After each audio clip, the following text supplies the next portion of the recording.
বিদ্যাভারতী উচ্চশিক্ষা সংস্থান এবং ভারতীয় ভাষা সমিতি, ভারত সরকার এদের উদ্যোগে ধ্রুপদী বাংলা ভাষা ইতিহাস সংস্কৃতি ভবিষ্যৎ আকাঙ্ক্ষা এর উপরে এই যে আন্তর্জাতিক আলোচনা সভা হচ্ছে আজকে, অনেকক্ষণ আগে শুরু হয়েছে। আমারও আসার কথা অনেক আগে ছিল, কিন্তু ত্রিপুরা থেকে ফ্লাইট, আমি ত্রিপুরা থেকে আসছি এই মুহূর্তে আগরতলা থেকে, ফ্লাইট দেরি হওয়ার জন্য একটু আমারও আসতে দেরি হয়ে গেছে। সেই আমি প্রথমেই আপনাদের কাছ থেকে ক্ষমা চেয়ে নিচ্ছি। অধ্যাপক রাজেশ কুমার সাহা এখানে উপস্থিত আছেন, যিনি আহ্বায়ক, বিদ্যাভারতী উচ্চশিক্ষা সংস্থান পশ্চিমবঙ্গ। অধ্যাপক অজয় প্রতাপ সিং, যিনি ন্যাশনাল লাইব্রেরির কর্ণধার, তিনি আমাদের মাঝে আছেন, অধিকর্তা জাতীয় গ্রন্থাগারের তিনি আছেন। অধ্যাপক সুদেশনা ভট্টাচার্য সুদূর গুয়াহাটি বিশ্ববিদ্যালয় থেকে এসছেন, তিনিও আছেন। অধ্যাপক শৈলেন্দ্র মোহন, যিনি আমাদের যে সেন্ট্রাল ইনস্টিটিউট ল্যাঙ্গুয়েজের উপরে যেখানে আছে সেখান থেকে এসেছেন, মহীশূর থেকে। অধ্যাপক অমিতাভ দাস তিনি আছেন। ডক্টর রাজীব চক্রবর্তী ভাষাবিজ্ঞানী, তিনি এখানে উপস্থিত আছেন। এছাড়াও আরও অনেক পণ্ডিত ব্যক্তি এখানে উপস্থিত আছেন, বিভিন্ন অধ্যাপক, গবেষক, যারা বাংলা ভাষা নিয়ে আলোচনা করেন, ছাত্রছাত্রী যারা বাংলা ভাষা নিয়ে এগিয়ে যাচ্ছে। ঠিক আমি আলোচনা সভায় যখন পৌঁছেছি, দুটো আলোচনার একটির প্রিয়দাংশ আর একটির পুরোটা আমি শোনার সুযোগ হয়েছে। তো আমি বাংলা ভাষার যেটুকু আলোচনা আপনাদের এই সেমিনারে শুনলাম, আমিও একমত পোষণ করি যে একটি জাতির ভাষা শুধু ভাষাই নয়, তার সভ্যতা এবং সংস্কৃতির চিহ্ন বহন করে। এবং এই বাঙালি জাতির ইতিহাস, সেই বাঙালি জাতির ইতিহাস এবং বাংলা ভাষার ইতিহাস, এই দুটোই অঙ্গাঙ্গিভাবে জড়িত। আমার মনে হয় কোনোটাকে পৃথক করা সম্ভব নয়। আজকে তাই একটি জাতির যখন ভাষা তৈরি হয়, প্রথমে লিখিত রূপ আসে না, প্রথমে মৌখিকভাবেই সেই ভাষা, লোকগীতি, লোককাহিনী এবং এই ধরনের যে ছড়া, প্রবাদ, লোকগান এর মধ্য দিয়ে প্রথমে প্রতিফলিত হয় এবং পরবর্তী সময় সেই বিষয়গুলো হয়তো তার যে রৈখিক রূপ বা তার যে লিপিবদ্ধ রূপ সেই হিসেবে আসে। যদি আমি ভাষার লোক নই, আমার পরিচয় যখন দেয়া হয়েছে নিশ্চয়ই শুনেছেন, আমি উদ্ভিদ বিদ্যার জগতের লোক। তো স্বাভাবিকভাবেই ভাষা সম্পর্কে আমার জ্ঞান খুব বেশি নেই। এখানে অনেক পণ্ডিত ব্যক্তি, বিদগ্ধজন যারা এখানে উপস্থিত আছেন, তারা আপনাদেরকে আলোকিত করবেন। কিন্তু এটা অত্যন্ত গৌরবের বলে আমার মনে হয় যে আমাদের বাংলা ভাষা, যেই বাংলা ভাষা প্রায় পৃথিবীর জনসংখ্যার 3.3% মানুষের ভাষা, আমরা যদি এটাকে সংখ্যার ভিত্তিতে দেখি, প্রায় 237 মিলিয়ন লোক, এই 237 মিলিয়ন লোক যারা বাংলা ভাষাকে তার প্রাথমিক ভাষা বা মাতৃভাষা হিসেবে গণ্য করেন, এবং প্রায় 41 মিলিয়ন লোক যারা সেকেন্ড ল্যাঙ্গুয়েজ হিসেবে গণ্য করেন।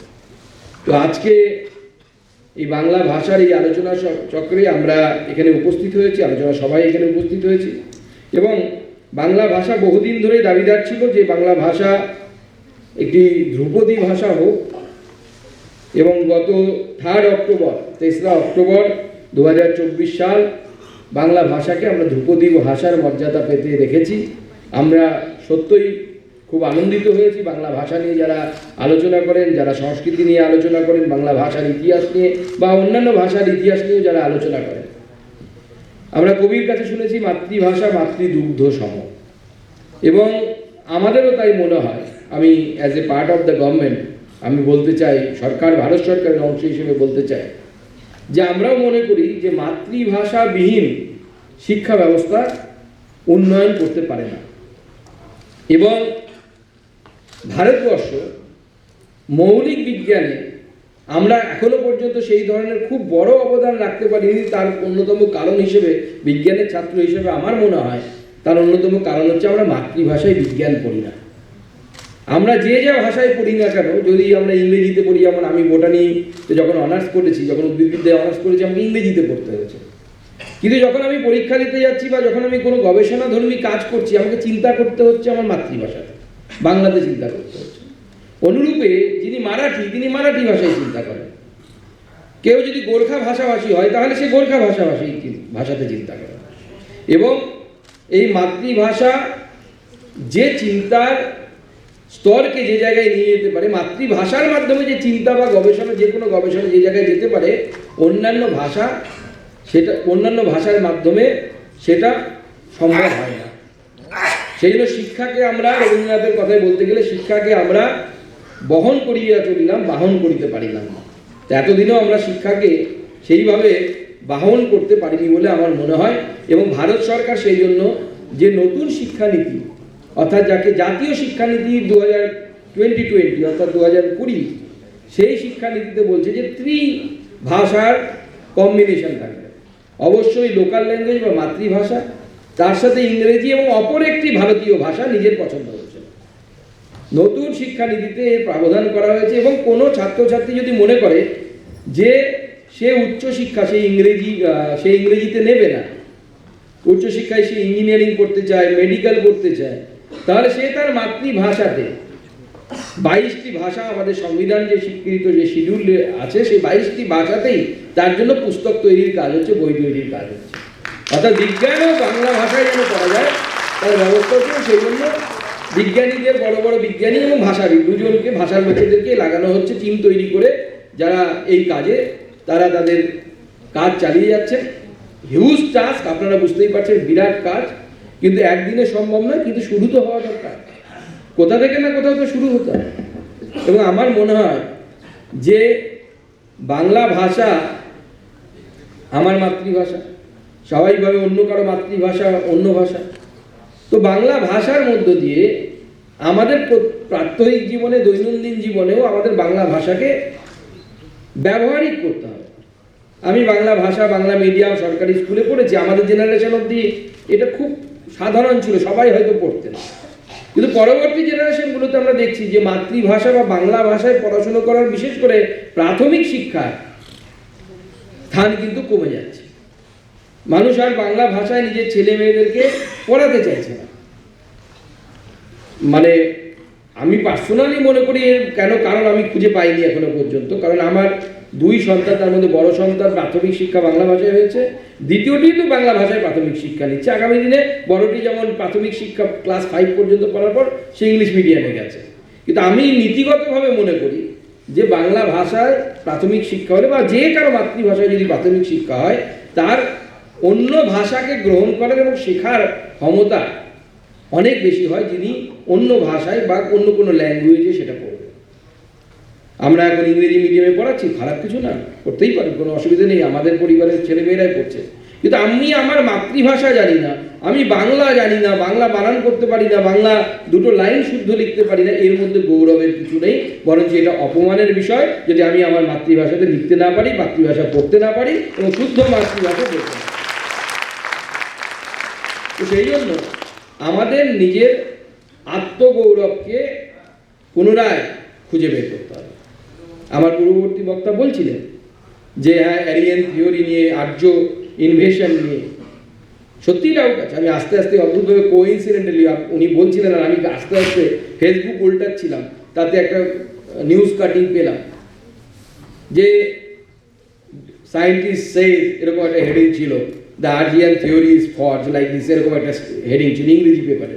অর্থাৎ রিসেন্ট যে গবেষণা হয়েছে সেই গবেষণার কথা বলা হচ্ছে, আমি যাতে পরে আসছি। কিন্তু কেন এটা হলো যে আমাদের নিজের সংস্কৃতি, নিজের ভাষা, নিজের প্রতি, নিজের ঐতিহ্যের প্রতি গৌরব থাকলো না? কারণ ইংরেজরা 19 শতকে কেরানি তৈরি করার জন্য মেকেলে প্রবর্তিত যে শিক্ষা ব্যবস্থা চালু করেছিল, দুর্ভাগ্যের বিষয় স্বাধীনতার পরও আমাদের তৎকালীন যারা নেতৃত্ব ছিলেন, দেশের যারা নেতৃত্ব করেছিলেন, তারা হয়তো অনুধাবন করতে পারেননি যে এর পরিবর্তন হওয়া দরকার।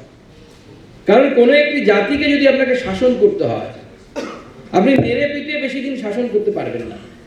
শাসন করার প্রাথমিক শর্ত হলো যে সেই জাতির নিজের ঐতিহ্য, নিজের সংস্কৃতির প্রতি অসম্মান আনতে হবে। সে নিজেকে হীনমন্য মনে করবে যে না, আমি, আমার ঐতিহ্য, আমার কিচ্ছু নেই, ওই যারা বাইরে থেকে এসে তারা যেটা শেখাচ্ছে সেটাই ঠিক। তখন আপনি সেই জাতিকে বহুদিন ধরে নিশ্চিন্তে শাসন করতে পারবেন। ইংরেজদেরও টার্গেট এটা ছিল, তারা বরাবর চেয়েছে ভারতবর্ষের সংস্কৃতি, ভারতবর্ষের চিন্তাধারা বাঙালির অস্তিত্ব ভারতবর্ষের সংস্কৃতির বাইরে গিয়ে নেই, তার মধ্যেই আমাদের নিজস্ব অবস্থান আছে। বাঙালির সংস্কৃতি, সেই সংস্কৃতি সম্পর্কে অশ্রদ্ধার ভাব আমাদের মনে তৈরি করা। সেই জন্য অ্যারিয়ান ইনভেশন থিওরি, যাকে ইংরেজিতে বলে, তাকে তৈরি করা হয়েছিল। আমরাও পড়ে গেছি। আর্যদের নাক টিকেলো, গায়ের রং গৌরবর্ণ, তামাটে, তারা ঘোড়ায় চড়ে এসেছিল, সবাই ইতিহাসে পড়েছি একসময়। কিন্তু প্রশ্ন করিনি, আরে বাবা আর্যরা এলো, আমরা তাহলে কি? আমার রং তো আমার মতো মনে হচ্ছে না, নাকটা অতটা টিকলো নয়। যখন রামায়ণ পড়ছি, রামের গায়ের রঙও কালো, শ্রীকৃষ্ণের গায়ের রং কালো, যারা আমাদের পূর্বপুরুষ। অথচ আমরা ইতিহাসে পড়ছি আর্য এসেছিল, টিকালো না, তামার মতো গায়ের রং। এখন ডিএনএ অ্যানালাইসিস করে দেখা যাচ্ছে ভারতবর্ষের 3টে, আমি যে স্টাডিটা পড়ছিলাম, আমি আপনাদের সাথে শেয়ার করি, ইংরেজি পেপারে বেরিয়েছে, যে ভারতবর্ষের 3টে এরকম ট্রাইবস আছে। সেই ট্রাইবসের মধ্যে যখন স্টাডি করলেন বিজ্ঞানীরা, এখন প্রচুর গবেষণা হয়েছে, আপনারা হয়তো পরবর্তী সময় গুগল করে দেখতে পারেন, যে ডিএনএর মধ্যে স্টাডি করে দেখা যাচ্ছে দেয়ার ইজ নো জিন ইনফ্লো। জিন ইনফ্লো মানে কি? প্রত্যেকটি জীবের একটি জিনের গঠন আছে, জিনের পরিকাঠামো আছে, ব্যাকটেরিয়া কেমন হবে, মানুষ কেমন হবে। এবার সেই মানুষের মধ্যেও কত কিছু কিছু এলাকা থাকে, কিছু কিছু এরিয়া থাকে জিনগুলোর মধ্যে, যেগুলোকে বলে কনজার্ভ, অর্থাৎ এর পরিবর্তন হয় না। আর কিছু এলাকা থাকে যে এলাকাগুলোতে ছোটোখাটো জিনের মধ্যে পরিবর্তন হয়।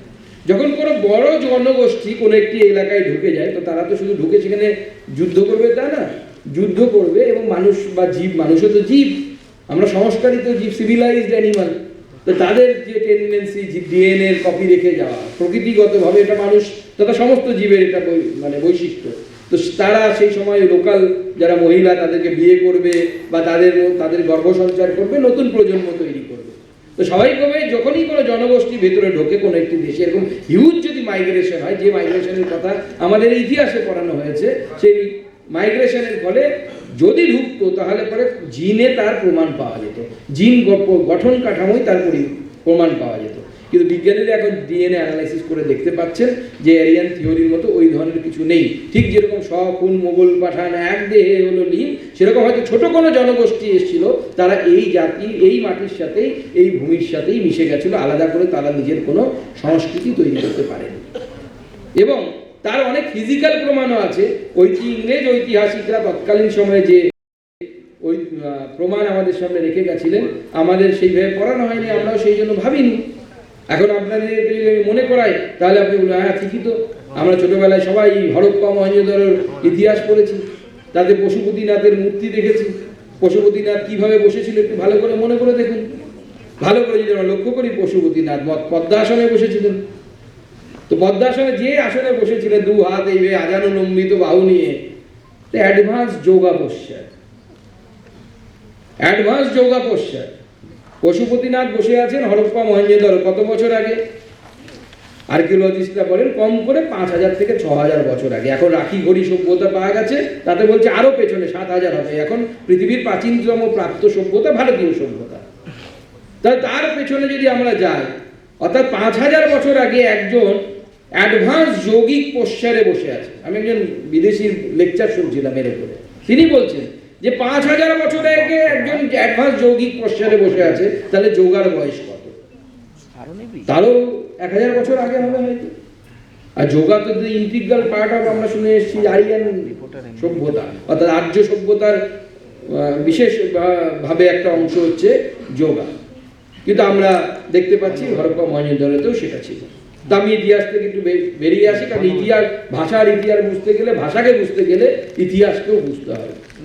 এই মুহূর্তে বাংলা ভাষা ক্লাসিক্যাল ভাষায় মর্যাদা পেয়েছে এবং বাংলা ভাষার ইতিহাসকে আমার মনে হয় এর মাধ্যমে, আপনারা জানেন হয়তো, বা আপনাদের যে যখন সেমিনার হবে, আমাদের যারা বক্তা আছেন তারা বোঝাবেন আপনাদেরকে যে ক্লাসিক্যাল ল্যাঙ্গুয়েজ বা ধ্রুপদী ভাষার মর্যাদা পাওয়ার ফলে বাংলা ভাষার যারা গবেষক, বাংলা ভাষার পুরনো ম্যানুস্ক্রিপ্টের রক্ষণাবেক্ষণ, যারা নতুন করে গবেষণা করতে চান, তাদের জন্য কেন্দ্র সরকারের তরফ থেকে ফান্ড তৈরি হবে এবং সেক্ষেত্রে CIIL এর বিশেষ ভূমিকা আছে। তারা এই বিষয়টি বিশেষভাবে দেখবেন। আগামী দিনে বাংলা ভাষাকে নিয়ে নতুন নতুন গবেষণা হবে, বাংলা ভাষার ইতিহাসকে নিয়ে গবেষণা হবে এবং খুব জরুরি ছিল এটা মনে করি, কারণ এই গোটা এশিয়াতে, শুধু ভারতবর্ষ না, দেশ তো ছেড়ে দিন, গোটা এশিয়াকে প্রথম নোবেল কিন্তু এই বাংলা ভাষায় এনে দিয়েছিল এই বাঙালির ঘরের সন্তান রবীন্দ্রনাথ ঠাকুর এনে দিয়েছিল। স্বাভাবিকভাবে বাংলা ভাষার মধ্যে যে মাধুর্য আছে, বাংলা সাহিত্য, বাংলা কৃষ্টি, বাংলা সংস্কৃতি, এই সংস্কৃতি পৃথিবীর হেরিটেজ, শুধু ভারতবর্ষের নয়, পৃথিবীর হেরিটেজ। সেজন্য বাংলা ভাষাকে ঠিক রাখা, বাংলা ভাষায় আমরা প্রচুর তৎসম তদ্ভব প্রচুর শব্দ আছে, বাইরে থেকেও আমরা প্রচুর শব্দ নিয়েছি, কিন্তু আমার মনে হয় সেক্ষেত্রেও একটি ব্যারিয়ার থাকা উচিত। বাংলা যেন তার নিজের যে আইডেন্টিটি বা স্যালিয়েন্ট ফিচার্স সেটা যেন না হারিয়ে ফেলে আবার এইভাবে নিতে নিতে, সে বিষয়েও আমাদের ভাবনা চিন্তা করা উচিত। আরও পণ্ডিত বিদগ্ধ ব্যক্তিরা আছেন, তারা আপনাদের সামনে সমস্ত বিষয় তুলে ধরবেন। বাংলা ভাষার এই যে ধ্রুপদী ভাষার মর্যাদা পাওয়া, আমার মনে হয় যে বাঙালি হিসেবে কিন্তু আমরা সেইভাবে কিন্তু এখনো কোমোমোরেট করতে পারিনি, এটাকে কিন্তু উদযাপন করতে পারিনি। আমার মনে হয় বিভিন্ন বিশ্ববিদ্যালয় এবং কলেজগুলোতে, বিশেষ করে বাংলা বিভাগ যেখানে আছে, বাংলা নিয়ে চর্চা যেখানে হয়, যে দিনে এটাকে বাংলা ভাষা ধ্রুপদী ভাষার মর্যাদা দেওয়া হয়েছে, সেই দিনটিকে বিশেষ দিবস হিসেবে পালন করা উচিত, কোমোমোরেট করা উচিত, এটাকে উদযাপন করা উচিত আমাদেরকে। অত্যন্ত গর্বের দিন এটা আমাদের জন্য। এটা সবাইকে আমি অনুরোধ করবো আমার তরফ থেকে যে সেই দিনটিকে উদযাপন করুন। বাংলা ভাষার বিভিন্ন মনীষী, বাংলা ভাষায় যারা অবদান রেখে গেছেন, তাদেরকে সেই দিন স্মরণ করা উচিত আমাদের। এবং আমরা যদি আমাদের ভাষার এই ধ্রুপদী যে মর্যাদা পাওয়া, এই মর্যাদা পাওয়াটাকে যদি উদযাপন না করি, তাহলে পরে আগামী দিনে অন্যদের সামনেও বাংলা ভাষার মর্যাদা কিন্তু থাকবে না। সেটা আপনাদের সকলের কাছে অনুরোধ, এটাকে উদযাপন করি, আরও বড় করি, বাংলা ভাষা আরও সমৃদ্ধ হোক, বাংলা ভাষায় বিজ্ঞান চর্চা হোক, এটা আমাদের স্বপ্ন। একসময় বাংলা ভাষায় বিজ্ঞান চর্চা হবে। অন্যান্য দেশ করে দেখিয়েছে, আপনারা দেখেছেন যে বিভিন্ন সময় জাপান বা জাপানি বিজ্ঞানীরা বিশেষ করে ফিজিক্সে মাঝে মাঝে নোবেল পান। 4-5 বছর পর পর দেখবে ফিজিক্সে জাপানে কেউ না কেউ নোবেল পাচ্ছে। তারা ইংরেজিতে বা ফিজিক্স পড়ে না, তারা জাপানিজ ভাষায় পড়ে। চায়না তাদের ফিজিক্স কেমিস্ট্রি চাইনিজ ভাষায় পড়ে।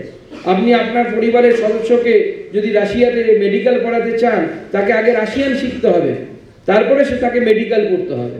তারা যদি রাশিয়ান ভাষায় মেডিকেল সায়েন্স পড়তে হবে পারেন, যদি জার্মান ভাষায় মেডিকেল সায়েন্স পড়তে পারেন, যদি চাইনিজ ভাষায় পড়তে পারেন, যদি জাপানিজ ভাষায় পড়তে পারেন, তাহলে যে ভাষা প্রথম এশিয়াকে নোবেল এনে দিয়েছিল, সেই ভাষাতেও মেডিকেল সায়েন্স পড়া সম্ভব, চিকিৎসা বিজ্ঞান পড়া সম্ভব বলে আমি মনে করি। আপনাদের সকলকে এই ধরনের একটি মহৎ উদ্দেশ্য নিয়ে আপনারা কমসে কম এই যে উদযাপন, যেটা আমি বলছিলাম সত্যি অভাব আছে, কিন্তু এই সেমিনারটা আমার মনে হয় একটা উদযাপন, বাংলা ভাষার ধ্রুপদী ভাষার মর্যাদা পাওয়ার উদযাপন। এই উদযাপনকে করুন, আরও বেশি করে করুন। বাংলার বাঙালিত্ব, বাঙালির সংস্কৃতি, বাঙালির কালচার, বাঙালির ভাষা উদযাপিত হোক, বাংলার ভাষা ঘরে ঘরে মুখরিত হোক, এবং পৃথিবীর পঞ্চম সবথেকে বড় জনগোষ্ঠী আমরা বাংলা ভাষায় কথা বলি, সেই বাংলা ভাষা আমরা যাকে বলেছি আমরি, মোদের গৌরব মোদের আশা, আমরি বাংলা ভাষা, সেই বাংলা ভাষা আরও বেশি সমৃদ্ধ হোক। এই ধরনের সেমিনার, এই ধরনের আলোচনা সভা, এইসবের মাধ্যমে আপনাদের সকলকে নমস্কার, ধন্যবাদ।